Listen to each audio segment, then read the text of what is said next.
Welcome back to another episode of the Girls Stop Playing podcast. It's your favorite homegirl, Coriel, here to encourage you to stop playing with your potential and start working for what you want in life and in love. You already know that I'm bringing you the information and the conversations to help you make the money and get the honey. You can have it all as long as you are willing to work. And we have a working woman joining us in the studio. We got Sylvester in the building. Hey, girl, hey. Hey, thank you for having me. Thank you for being here. So, Mrs. Green Herbs, who is she? Okay, so Mrs. Green Herbs is a woman who has battled a serious autoimmune disorder and through that have found healing through digestive health. Gotcha. Okay, so this is an episode that I'm going to just give y'all a disclaimer right now. Y'all know that I am into all things health and wellness, especially non-traditional, things that the Black community especially is late to the party on. So this is not going to be one of those episodes that is gonna go viral. But this is a super valuable conversation, okay? Because y'all don't be wanting to hear the real about, which we need to stop doing, what we need to do more of. We just want to, talk about the fun stuff. Today is a real conversation. So, autoimmune disease, do you mind sharing a little bit of your personal story and just kind of how you got around to it? Yes. So, in 2018, I started having symptoms of tingling, numbness in my hands, really lethargic, just having a lot of, autoimmune systems. My major symptoms were the tingling and numbness. And by the end of 2018, I had gone blind in my left eye. I tried to, at that time, I had no health insurance because I was in school. So I tried to go to the doctor. It took a long time for me to be able to see someone. And by the time I was able to see someone, they told me, you might have multiple sclerosis. The only thing is they said that I would have to wait to see further what symptoms came. So that's where it started. My eye got better. And just to let people know, inform people, one of the first symptoms of multiple sclerosis is going blind or not having vision in your eyes, is your eyes being affected. So the next thing that happened to me was I had a bad memory recall. So I couldn't remember things that I said. So if, me and you were having this conversation, I would go blank in the middle and not be able to finish my sentence. I couldn't remember things, and so those symptoms got worse. That's how I found out, and I was in school, and I had just had a baby. Okay. So most people were telling me, oh, this is from having a child. Everybody blames. Yeah, they're okay, you're stressed out. You have a lot going on in your life, and these symptoms are from that. And I was like, no, this has something more. So I started, of course, Googling like anybody. And everything kept leading back to multiple sclerosis. Did you? So I had just had a conversation with a girlfriend who had been diagnosed with something post having kids. And I'm just like, you get blood drawn every damn day of the week when you're pregnant. How can things be missed? Is it just that they're not looking for whatever markers of, this specific illness? Did you ever think about how they didn't catch it when you were pregnant? Well, I don't believe, this is just me, I don't believe that I had it before I was pregnant or while I was pregnant. Okay. I got it after being pregnant. After I had my daughter postpartum was when I started really having those symptoms where it really, really set in. Okay. And a lot of Black women or women, period, we're diagnosed with autoimmune disorders after having a baby. And I found this out, of course, later going through it. But many of us, when we're pregnant, we're not getting the right nutrition. Unless you focus on it, and especially if you're older, if you're in your 30s or you're in your 40s, then we're already low on our nutrition and our nutrients. So we're not getting enough while you're pregnant. And then after you have the baby kind of takes all of that with you. Especially if you're nursing. Exactly. And I was going to add that. And I was nursing. And it just got worse. And I had no idea what was going on. And everybody just kept saying it's stress, it's postpartum, it's, all of that. And I was like, no, something is seriously wrong here. And so that led you to going to the doctor, but then the doctor told you to wait and see what else happens? Yes. So when you get diagnosed with multiple sclerosis, they usually diagnose multiple sclerosis with a spinal tap and an MRI and your symptoms. So when I went to the hospital, I had my symptoms. I was lethargic. I could barely walk. I was off balance, all of those kind of things. And even when I went in, the intaking doctor told me, no, you don't have this. You don't have it. And I was like, I think I do. You want to be positive, but I'm like, this is what everything is pointing to. And of course, at some point, you just want to find out what's wrong so you can try to work with it. But yeah, so when I first came in the hospital, they told me, no, I didn't have it. My spinal tap was negative, but my MRI was positive and had lesions all over my brain. And so I left with the diagnosis. I was in the hospital for 3 to 4 days, and I left with the diagnosis of multiple sclerosis. So what is multiple sclerosis? Okay, so multiple sclerosis is basically, it's a disease, a demyelinating disease of the body. It's basically your body is attacking your nervous cells in your body. So your nervous system. So it can be your muscles, or it can attack in the brain. So depending on where your body gets attacked is where your symptoms occur. So when people are not able to move their legs, then the body is attacking the nerves and the muscles and in the legs. And when people have trouble thinking or things like that, then it's attacking the nerves and the brain. Okay, so you got your diagnosis. I got my diagnosis. Is there, multi-part question, is there a cure / treatment / like what is the, because I'm sure you had a level of no, like now you have an answer, right? But then what do you do now that you have this right answer? So when they told me it was multiple sclerosis, I was like happy, because I'm like, okay, great, what meds, give me what I need to feel Fix better this. But I found out that there is no cure. There's only drugs to kind of keep you in remission. And some of those don't work. And the side effects of those drugs are really serious. So many of the side effects of the medicines for multiple sclerosis are cancer, breast cancer, PML, which is a deadly brain infection, worsening of your symptoms, different things like that. So take this medicine. Right. For this one thing, exactly. But we might kill you in the process. Exactly. So I was left at that point where I was just like, okay, at first I was very gung-ho about getting on the medicine, but then I was just like, hold on, the side effects could be cancer. When I talked to my doctor, she was like, oh, that's rare. But when I started researching, I realized that many people who were older, who had been living with multiple sclerosis, they actually had cancer, or they had to fight cancer, or they had liver disease and things like that, because of course your liver is working ultra hard to filter the medicines through the body as well. So that's when I was just like, do I want to deal with multiple sclerosis, or do I want to deal with multiple sclerosis and cancer? Multiple things. Right. Yeah.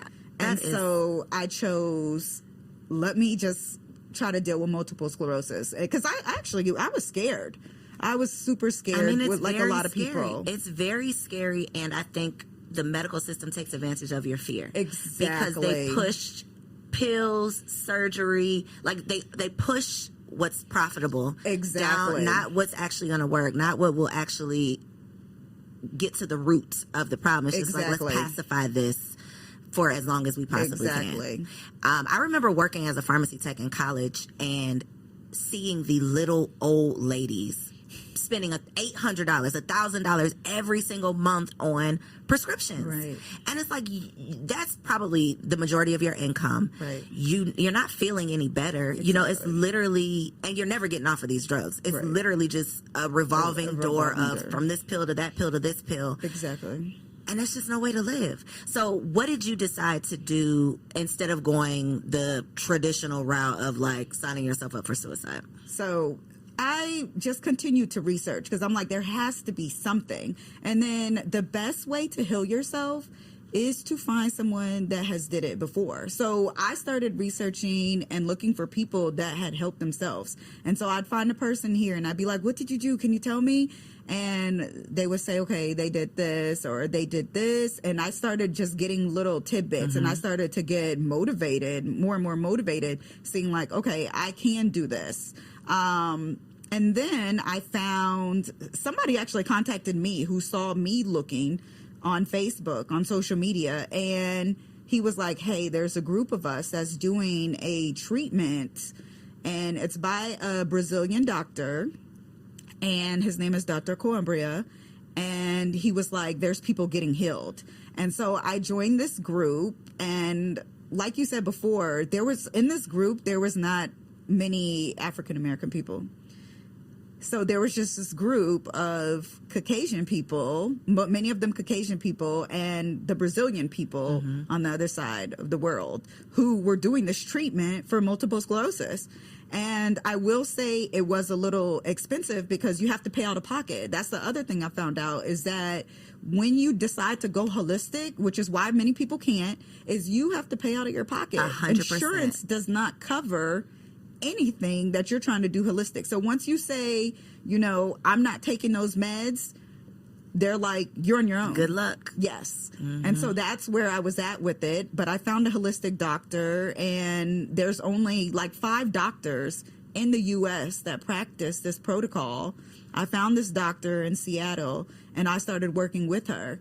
And it took about 6 months, but I started to feel better. At first, I was up and down, and I was just like, I remember I would call my friend, and I would say, are you sure this works? You know, because today I can't walk, you know? And he would say, keep going. And he's had multiple sclerosis for 20 years. And so he had did it. And he'd say, just keep going. He said, you're going to have some ups and downs. And then after a while, I got to the point where every day was a good day. And I think many people that are diagnosed with multiple sclerosis realize, like, there's times where you wake up in the morning and you have a new symptom.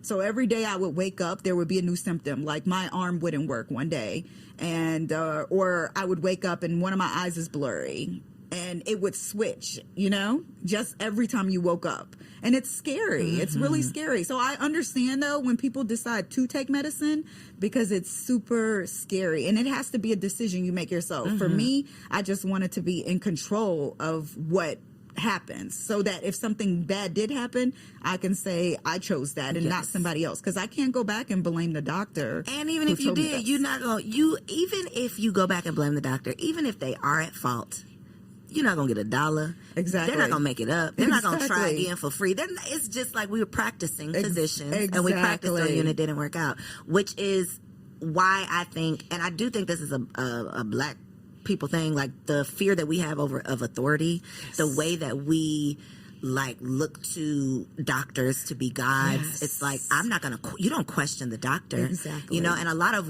of women, we experience this for sure during childbirth and during pregnancy, and feeling like we're not in control. We're told what to do. We're given very limited, you know, you're in control, but you have these 2 choices. Exactly. And if you want to go outside the bounds, it's like going the holistic route. It's like, stay away from here if you want to do that crazy stuff. So I think we've been indoctrinated to believe that this is the only thing that will work. You are crazy if you go do that. It's witchcraft and just all of these things that we have been led to believe that is leading us further and further away from actual healing. Yep. So let's talk about how the gut is involved in all of this, because I've heard like your gut is your second brain. Yes. So what does that mean? So your gut as your second brain, because what you eat is also affecting your mood. It's affecting our actions, and it's affecting what we end up manifesting in our life. You know, so if you're not eating right, then, you know, it could be detrimental to your life. It could be detrimental to what's going on and how you're feeling. So as the gut is the second brain, they found that out. It actually hasn't been so long where people started to relate the gut overall and not just your brain to what's going on with disease. One of the major things that many people are finding out right now is the gut is related to many autoimmune disorders. So where I found out how I connected my autoimmune disorder to my gut health is I had to think back. And some of my first symptoms, before I even had the blindness in my eye, the numbness in my hand, I had extreme bloating after my daughter. So I was bloated and I had constipation for a month. But because life, you know, where I was busy, I was in school, I have a family, just had a baby. I'm like, it'll go away itself. I had never had constipation before. I never had extreme bloating before. And so I thought it was something that would just go away. But after it went away, after that month and a half, that's when I started having the symptoms of everything. Okay. So I'm assuming, or I'm guessing, that I had a leaky gut or something like that. What does that mean? Okay, so a leaky gut is when particles of food can leak through the colon into your bloodstream. And so if you think about it, the food that we eat right now is so toxic and poisonous, has so many chemicals in it. Imagine this food now leaking into your bloodstream. It can make you sick. So is that what causes constipation? So or it could? Or it, well, the leaky gut could be a cause, or not a cause, but it comes after.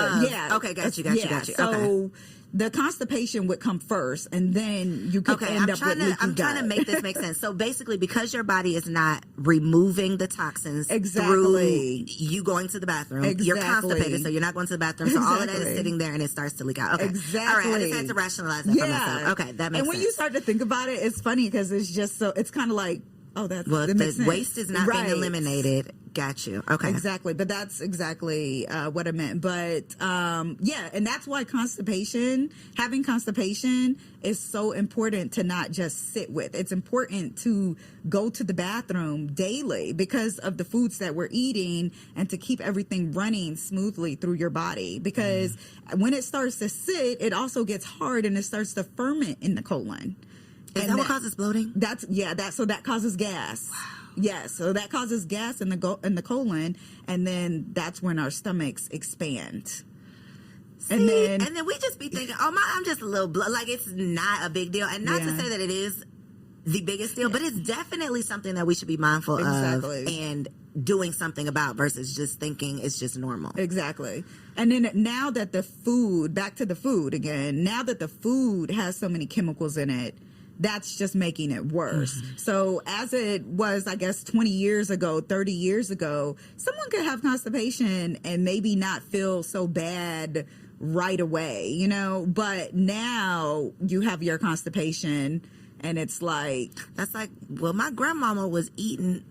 But no, those weren't the same cows. They weren't the same manufacturing process. It wasn't the same. Yes, okay, it's not the same. Got you. Okay, so you pinpointed it. You were able to like retrace your steps. Like, wait a minute, something was going on with my stomach. Yeah. So, and my holistic doctor helped me with that, because one of the first questions she asked me is, "Do you have any problems with your digestive system?" And I said, I hadn't thought of it, because, you know, you think of not going to the bathroom. I mean, it's normal. Because did those other doctors ask you that?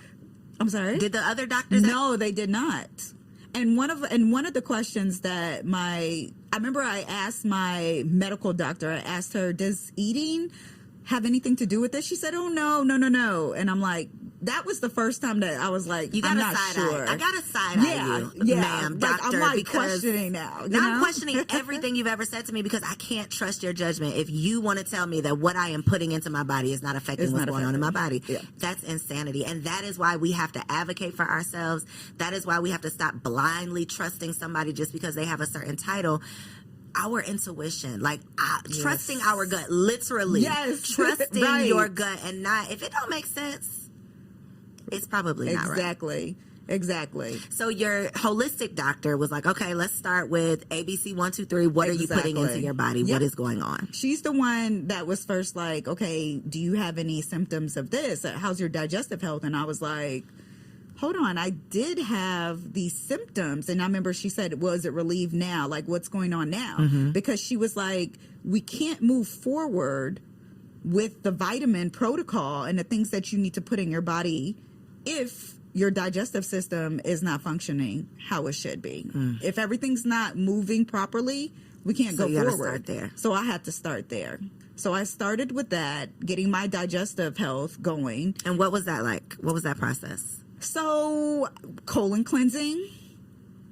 Okay. Which is why I'm really into that, because I realize that's the first place to start when you're trying to heal any disease. The people don't want to hear that. They don't want to hear that. Let's talk about colon cleansing. Let's talk about it. But that's another thing, too, that if you go ask a medical doctor, and y'all can try this for yourself, if you go ask a medical doctor about colon cleansing, they will try to convince you not to even do that. Yes. They will try to tell you the laundry list of risks to try to keep you from even cleaning your colon. Exactly. So talk about the process. Okay, so, I mean, if you don't know, I am a colon. Okay, listen, I'm about to let you in on my secret weapon for the summer. It's by the Osea brand, and it's an algae body oil.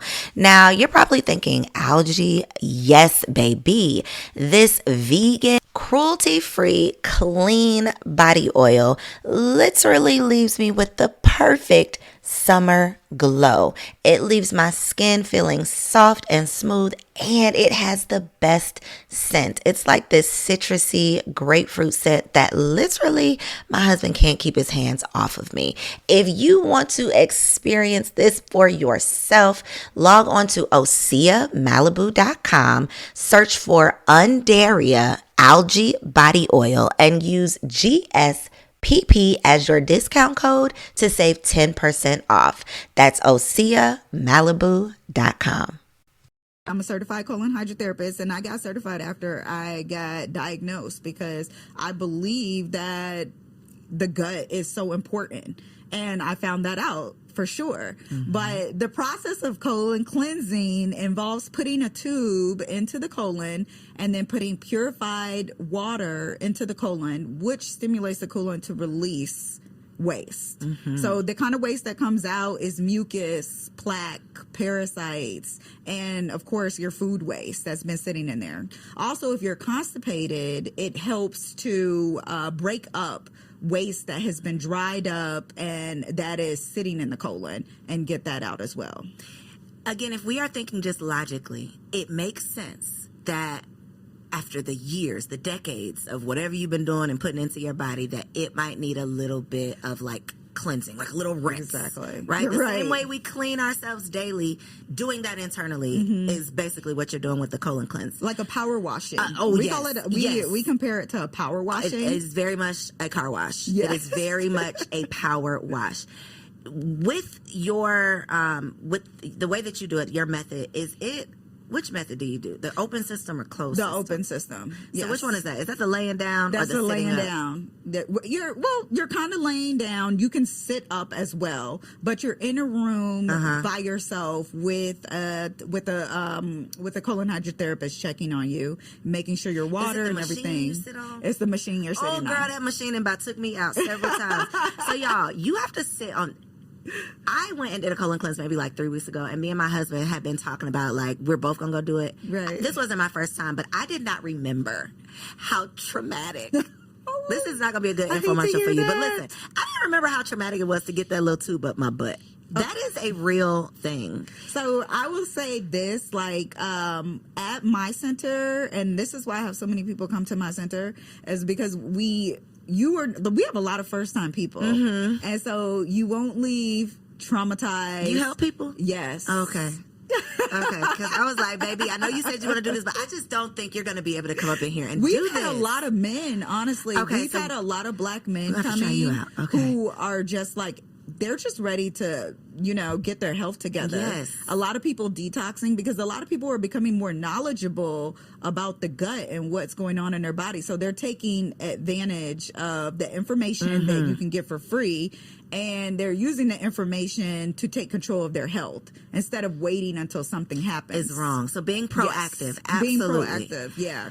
What does it mean if you throw up during? Because that is what happens to me. So we do have people that throw up. Not everybody throws up, but when people throw up, it's usually because you're toxic, and it usually means you need another. The thing is that usually when people throw up, they don't want to come back. But that usually means you need to get another one because you're so toxic. If you think about it, the digestive system starts in the mouth. So starting at your mouth, it's going down to your esophagus, to your stomach, to your small intestines, to your large intestines, and out the rectum. So all that waste is coming out of the rectum. It just stimulates the digestive system, and then whatever at the top starts to come out as well. So it's just almost purging. So it's making you purge, So the fact that I did not throw up this time, the last 2 times I threw up, but I didn't throw up this time. So that means I might be doing a little better. You might be doing a little bit better. Okay. You might be. So speaking of coming back, how often do you recommend people do this? So most people will do 3 to 4, 2 times a year. Okay. And that's 3 to 4, 2 times a year. 2 times a year. So 3 to 4, and usually that's in spring and summer. They'll do their first 3 to 4. In what period of time, though? Like coming 3 to 4 back to, like in 1 week? Almost back to back. Yes. Oh, wow. Yes. Okay. So maybe you might want to wait a day. Yeah. Oh, wow. So you might want Okay. to do a day in between or 2 days. We do have people that break it up differently because they got to work, or they have something going on. But so you would do 3 to 4 spring or summer, and then you would do 3 to 4 in the fall and winter. And the reason why we do that is because that's when your eating habits change. So our eating habits change from like the spring and the summer to the fall and the winter. The food changes. So that's why we do it then. But we also have people that come like monthly, or we have people that come whenever they have a problem, because we have people that have continuous issues going to the bathroom, or people that take meds. Because a lot of the medicines have issues where where they will cause you to be constipated, or different issues, kidneys, cleaning out your liver, your kidneys, and different things like that. I've even heard that I've heard that some women who have struggled with infertility have been able to conceive after having a colonic. Yes. Do you understand? I mean, I don't understand the connection. Obviously, there is one, but do you understand why that would be the case? So it's the whole gut health thing again, which is like right now while I'm pregnant, I'm sitting here because I really take a lot of vitamins. Okay. Specific to your gut or just period? Well, probiotic would be one of them, but everything's able to absorb better. So if I'm taking a vitamin, it's absorbing into my gut. That's why you take a pill, to bypass, your esophagus, your stomach acid, and all of that type of thing, so it can get into your body, and so having a cleaned gut where things can absorb and taking the right nutrition can help you to be more fertile. Gotcha. And that's the truth. Gotcha. Yes. Yeah. How would you know if you have a clean gut? Because you just said that so confidently, like, I have a clean gut. Like, how would someone know if they have a clean one or one that need to come see you? Okay, so some things that signify that you have a clean gut, or that your gut is, working properly, is, or let's say the things where okay. that would be easier. So bad breath is one thing. If you are having trouble sleeping, okay. If you have like belching, if you have gas, and the gas is very stinky. Everybody has gas, but if you have gas that's really smelly, if you go to the bathroom and it's really, really smelly, everybody has, fecal matter smells, but if it's extremely smelly, those are reasons or ways that you know that you need to clean your gut. If you are tired all the time, Well, now every mama watching this is gonna be like, okay, wait a minute, I got bad sleep. Hold on, now that's me. Okay.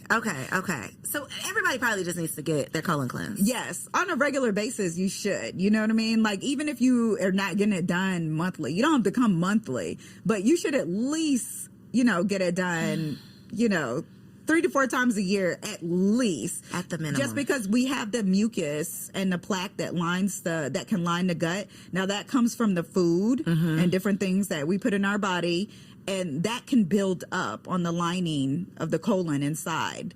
And so you can't get that out with just going to the bath. Even if you went to the bathroom daily, mucus and all of that stuff is not coming out. But with the colon cleansing, we actually get that out. You see it come out. And also parasites. I have a lot of people coming in because of parasites. Everybody has parasites. Do you see it though? Yes. Like you? Yes. But the person doesn't see it, right? Yeah, they can see it too. So when you come to get a colon cleanse, there's a tube. And so you I've never seen it. Really? Yeah, so and every place is different. Okay. So there's a tube, and the tube, you can actually see what comes out. And actually, that's why many people come, because they're fascinated they're by like, that. Yeah, some people don't want to look, though. They're like, I'm not looking, I don't want to see, But I always tell people, like, you should see what's in your body. You put it in there. Like, you put that in there. So you should see what's in your body. Why do a lot of places pair ionic foot detox with colon cleansing? So the ionic foot detox is just another way to get out toxins. But the colon cleanse, I always tell people the colon cleanse is way better. You can't compare the two. Right. It's not. Yeah, because with the ionic foot detox, you're just seeing what's going on in the body. So everybody has the same functions going on in the body. And what comes out, it's not just detoxing you where, where you're going to feel better right away. Right. But with the colon cleanse, once you're finished with your colon cleanse, you come out and most people are like, okay, my stomach's gone down. Some people, depending on how much waste you have in you, have lost weight. Can you feel worse after? Some people do. Most of the time, I don't get a worse or people saying they feel worse. I get people saying they feel tired. But, that can be expected because your body's digestive system is working. So the whole time you're back there, it's basically like you're going to the bathroom. Like you're on the toilet for an hour. For an hour. So you're just pushing. So not even. Yes. Ooh, yes. It is that girl. Listen, y'all need to do it, but it is an experience. Okay, it is an experience, but it's worth it for sure. What was I gonna? Oh, when you mentioned how it starts in your mouth, I've even been reading about how your oral hygiene affects everything. Yes, that and I just wanted to add, because you just reminded me about that. But those are some of the symptoms I had too before I was diagnosed with multiple sclerosis. So you guys, please take everything seriously that's going on in your mouth. Some of my symptoms were needing to get my teeth, needing a root canal or needing to get teeth pulled. And it happened like 2 times to me before, I would say about 2 years before I was diagnosed with multiple sclerosis. So a lot of people have connected, their tooth and dental health to the rest of your body, and which makes sense because the nerves from our teeth actually go to different organs. So it's like, man, the rabbit hole you will go down. It's deep. It's deep because and I did a post about going to see the Chinese doctor a couple weeks ago, and I've always been into this, like fascinated by and knowing that what we've been told is just a lie. So I've always just been trying to explore and figure out, but learning about like acupuncture and like the points on your feet, the meridians in your body, the teeth aligning to organs, it's just crazy how disconnected we are from ourselves. Well, they've made it so that we have to pay somebody to go do it. So if you don't know, or if you can't do it yourself, so they make you believe like you can't take care of this yourself. You can't control this yourself. You have to go outside of you. When in actuality, once we have this information, there's so much that we can do. And once you're in tune with your body and you realize there's a problem, then you move forward with what you feel and make the decisions for yourself.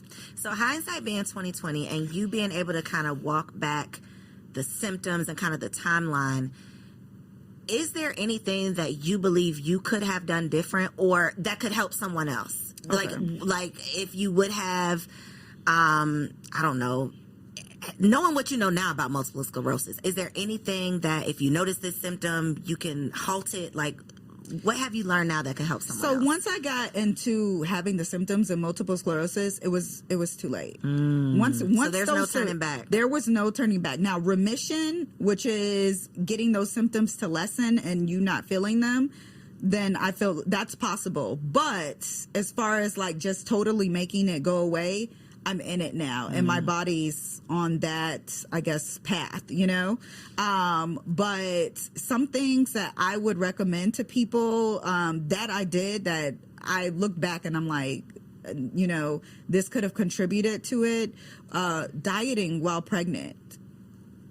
Don't diet while pregnant. And I know it seems crazy, but, you know, as women, social media, you know, tells you need to look a certain way. I think now it's kind of getting to be different. Girl, no, now. they're still trying to get that snapback. I don't Really? know. Don't worry about the snapback. Worry about the health of your baby and the health of you. If you're not healthy for your baby, then what are we doing this for? There's no point, you know? So worry about your health. When you feel like you need to eat something, you know, try to eat something healthy.